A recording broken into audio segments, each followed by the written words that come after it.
Hello guys, and welcome to today's video. So what I'm actually going to be doing today is I am going to be comparing two different pistols, two different brands essentially. Not too far off though in terms of brand, because Cybergun is involved in both makings of these two pistols. And the pistols actually that I'm going to be comparing are the WeTech Cybergun Chrome Desert Eagle that I recently got. And we're going to also look at the KWC Cybergun Desert Eagle. So I'm going to just compare the two because there's definitely a lot of difference between the two, and obviously there's some that are extremely obvious, like one's gas, one's CO2. Okay, we understand that, but we'll dive a little deeper into this to really compare the two. So I hope you guys do enjoy this video. Alrighty, so here I have both pistols just side by side next to each other. Of course, the chrome version here, this is the WeTech Chrome Edition Desert Eagle. And here I have the black KWC CO2 Desert Eagle. So, of course, they're mammoth pistols, first of all. It's the iconic Desert Eagle, and both of these are replicated to the T and are almost basically same size and weight. I want to say almost, just because the weight difference between the two is definitely noticeable when you're holding them side by side. So, of course, one thing that I'd like to really compare is just the visual aspect of the pistols. So here we have the WeTech. Again, being the chrome, it's definitely much more flashier, but as I kind of mentioned in my review video, it's more so the detail that they took and the time to, complete this finish, because the finish and everything has been machined so perfect on this pistol. It really became one of those pistols that I think the best manufactured pistol I've ever personally owned. And then if we take a look at the KWC, obviously, yeah, this has a little bit of wear and tear just because I've had it for several years now. But again, you can kind of tell that it has that pot metal finish to it. It's not really shiny. You can see the brush marks here when they were machining this. Again, if you look at the WeTech, you don't see any of those swirl marks. But on the KWC, you can kind of see those lines basically showing where they're buffing the material to make it as smooth as possible. So, and of course, the outer barrel, it has those ridges in there for an adapter to thread on. Personally, I don't really see how these pistols can fit adapters or suppressors, so not sure why they went that route. But overall, this is definitely a lot clunkier, and it shakes definitely a bit more than the WeTech Desert Eagle. But again, that's all about how these were both manufactured, which again, being that they're both Cybergun, you're still working with two different manufacturers, WeTech and KWC. So in addition to build quality, I kind of want to show you, just like I call it the shake test. Basically, you have it and you shake it, and whether or not you hear sound, that kind of will tell you how well things are built. So I'll start with the KWC. I'm going to take the magazine out, and I'm just going to do just a shake test with my hand. There really is not a lot of clanking or anything like that. I'll rack the slide back and see if it does anything more. That's expected. It is going to rattle a little bit more with the slide.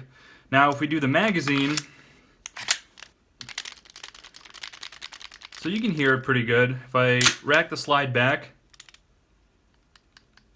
hear how there's no noise, pretty much nothing. But of course there is when you rack it back, and that's with the magazine in. So that's that. Now we'll take a look at the KWC Desert Eagle. So right now I'll do it without the magazine. So there's some shake to it while it's stationary. Now racking it back. Yeah, you can hear a lot of things shaking. The nozzle inside, the slide definitely has a lot of play to it, so you hear a lot of that. Now with the magazine insertion, so again, you can still hear a lot of the plastic pieces rattling, but let's see if we close it with the mag. So even with the magazine, it still has a lot of play, probably more so in the top portion of the pistol, the slide. But again, if you compare it to the WeTech, nothing. But then this one, yeah, so it'll kind of tell you right there how things are just machined so perfectly on the WeTech, where everything is just making even contact. And again, there's not really any friction or anything going on like that when the slide is moving. It's just built very solid. So another interesting thing you'll notice if you do own the two is you're going to notice the extreme difference between slide travel between the two pistols. So right now I have them lined up front to front, so they're pretty much, again, they're identical size when it comes to the slide in the resting position, but when it comes to racking it back, you're going to notice an extreme difference. So again, and I understand this is probably why, there's such a difference. So if we look at KWCs, it's maybe about 1.5 inches of an opening, but also take into consideration this is a full auto Desert Eagle. It is CO2. So if you want to maximize that rate of fire, you are going to have to shorten the length of travel for the slide. Therefore, that's why the opening is as small as it is. If we're comparing, of course, to the WeTech, it is just semi-automatic. As you can tell, there is no full auto selector mode. They don't make these in full auto mode, at least WeTech does not. So you can see that the travel is quite exaggerated compared to KWC's, and therefore making the gun actually a little bit longer when it's fully racked back. So again, for reference, you can see here's KWC and here's the end of the slide for the WeTech. There's probably about a 1/2 inch difference there, because again, this probably opens up a 1/2 inch more than the KWC. So it's just something that you'll notice between the two pistols in terms of slide travel. Of course, the WeTech probably replicates the real thing probably the best, because the real steel version opens up pretty much this far, maybe even a little bit farther. Maybe those of you that have handled a real Desert Eagle can maybe tune in and let me know if that is the case. But again, the more realism factor for actual function would definitely be the WeTech, in my opinion. Again, pistols just look gorgeous. I just have to compliment it. But anyway, the next thing you're going to notice that's definitely noticeable between the two is the weight. So right now, I took the magazines out of both. So here's the KWC CO2 Desert Eagle, and here is the WeTech Desert Eagle magazine. So we took those out. If I'm comparing weights for the magazines, they feel relatively the same. There's not a whole lot of difference here. I would say this one is maybe a little bit lighter just because of the massive cutouts that it has, whereas this one is solid because the gas chamber is inside, because again it is a green gas / propane powered airsoft pistol, whereas this is CO2. And even the weight of a full CO2 canister may add a few grams of weight to the magazine if you really want to get to that level of weight measurement. But anyway, the real weight difference is going to be, of course, in the actual pistol itself. So, for example, the KWC, first of all, is half metal, half plastic. So, of course, the slide in all entirety is metal, as opposed to the plastic lower frame, which basically everything south of the slide is plastic. So, of course, that's going to diminish the weight and the realistic factor to it. So, you're going to notice it's quite front heavy because of all the metal in the front. And it feels quite light in here, but the magazine insertion definitely helps counteract the weight, so it makes it even on both sides, especially when it comes to firing the pistol. So all in all, without the magazine, you're probably looking at borderline 2 pounds or a little bit less. With the magazine inserted, of course, it's probably closer to maybe, I don't know, if I were to guess, around the 2.2 pound range. These are, of course, exaggerated numbers, but just at least so you get an expectation of what you're going to feel in your hand, right around 2 pounds or so with this pistol with the magazine inserted. Now, with the WeTech, this is where it was just quite impressive to me, and it goes back to build quality. So with the WeTech Desert Eagle, it's all metal. You have the entire upper portion metal and the entire bottom portion metal, aside from the plastic grips. In all honesty, the only plastic on this gun is the grips and the sights. Everything else is metal. And that goes the same for the silver variant and the black variant. So just something to keep in mind. So of course, being that the lower frame is metal on this, it adds a lot more heft to it than the KWC. Now, I'm not even going to lie to you guys. This gun feels as heavy as the KWC with the mag inside, and this doesn't have a mag in it. So you're already talking about 2 pounds without the magazine. So again, adds to the realism factor like a lot. Now if we put the magazine inside, Again, it's quite snug.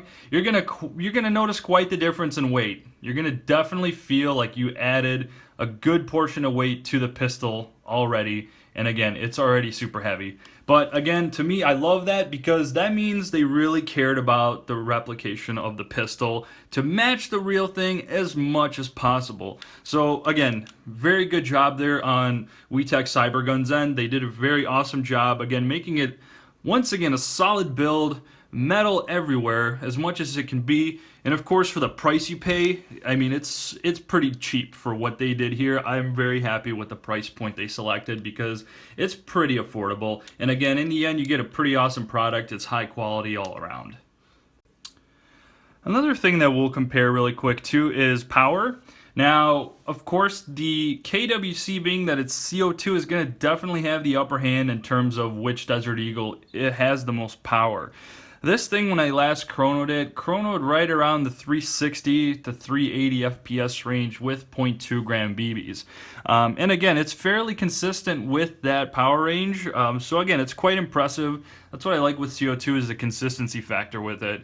And again, the full auto just is a whole nother ball game. That's it just can drain a mag 21 rounds probably in a matter of seconds. I've never personally timed it, but obviously I've had it for years and I can definitely tell you that thing will drain a mag in a heartbeat. So when it comes to efficiency, of course, being it's CO2, from what I understand, last time I did this test was about 3 mags worth of BBs that you can fire on one CO2 cartridge. Again, keep in mind, it's not quite efficient because, first of all, you have a lot of weight moving.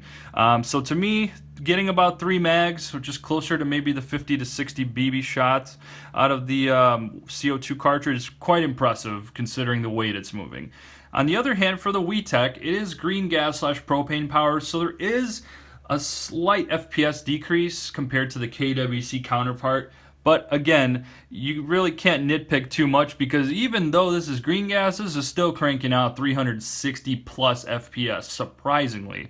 As advertised on the box, if I recall, it was right around that range. I have yet to chrono the thing, but again, it's quite impressive being a green gas powered pistol with the weight that it's moving. That FPS, again, it's great. Now, on of course, the negative side of things, the efficiency is quite poor. I don't know if maybe my green gas canister is nearing empty. Feels pretty hefty though still, so I feel like there should be enough gas in there to last a while. But anyway, you know, a solid charge for a few seconds with a green gas canister sometimes only gets me like 10 shots. I don't know if this is just something that I haven't quite broken in yet. Could very well be the case. Maybe it's just not broken in. But I've noticed that efficiency on it is quite poor.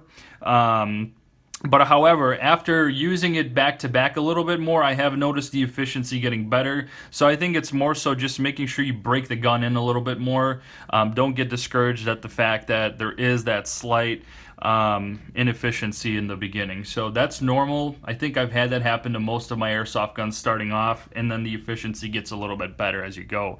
WeTech, typically, I've always noticed that they did a really good job with their efficiency on gas. So I think that that's just one of those things that I just want to mention for the sake of the comparison video, but not something that you'll really deal with on a day-to-day basis. And again, FPS is pretty consistent as well for the green gas pistol. And then just to kind of add one more thing that I didn't quite add was the BB capacity for each magazine. Honestly, it's not too different. You're going to get anywhere from 21 to 25 BBs into these magazines, which again, it's quite standard. The magazine, it's basically just a straight shot. It doesn't go in a U-bend or anything like that. It's literally just from top to bottom. And again, it's not really anything different in terms of BB capacity. They hold relatively the same amount of BBs, and you can tell, of course, the gas releases here are much different. So the one on the right is the CO2 version. You can tell it's definitely a lot beefier. It's a bigger valve. Again, because CO2 is under greater pressure, so you need something, you know, pretty solid to contain the gas. And then there's the gas one here, a green gas or propane. Obviously a little smaller, not working with as much pressure as CO2. But again, that's just a comparison between the two. So this part I found a bit interesting is the hammer pullback tension. The WeTech, again, it has a quite light trigger pull and a very light spring to push this back. So it doesn't take much to get it activated. Pulling it back feels fairly, I don't know, it feels solid but almost flimsy to an extent, only because I got used to the KWC's extremely tensioned hammer and trigger pull. I feel like it's a lot heavier on the KWC, but again, it's still very solid. You can even hear like the spring sound in there, which that kind of gives me the cheapy feel. I'll try to perfect it and see if you guys can hear it. I'll do it one more time. Like right there. I don't know, to me, I don't quite enjoy that it makes that springy sound, but again, it's one of those things that I'm nitpicking that's extremely minor. So now, let's take a look at the KWC. So the KWC, of course, is going to be a much more solid trigger pull and hammer pullback, and I think this is because the hammer needs to be pretty strong to fire the pin for a CO2 magazine because, again, the pressure factor. I think that's more so why they designed it how they designed it. So right now I'll pull the trigger, and you could feel it. It's a very firm trigger pull, and you really hear this thing disengage. So now if I were to pull it back, again, you hear all these little intricate clicks, which means there's just a lot of parts that latch this thing so it doesn't, you know, break loose or anything. But here's, for example, what the sound is.